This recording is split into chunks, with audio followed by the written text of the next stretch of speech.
if you think that people are always coming to complain to you, before getting upset, let me just tell you this. People a lot of times will come to you to complain about something because in their brain, that is a form of trying to connect with you. That is like a bit of connection. And they don't really just want to sit around and complain, but that is how they've been taught that people bond over things, is by complaining or by, relating to you on some way. So if you get overwhelmed by people complaining to you, try to switch the connection from, oh, we bond over gossiping. We can bond about how grateful we are for our lives. We can bond over compliments. We can bond over fun stories and romanticizing life. It can be hard at first because, you don't want to just be like, what I wouldn't recommend is when someone complains to you, instead of being like, oh, stop complaining.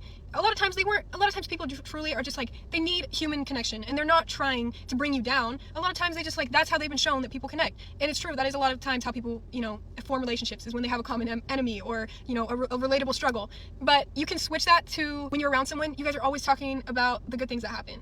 Always talking about the things you're grateful for, telling good stories. Like, there are endless things to talk about.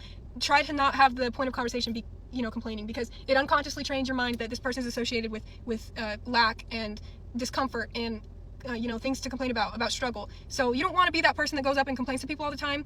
And a lot of times you truly are you wanting to complain, or are you wanting to talk to someone?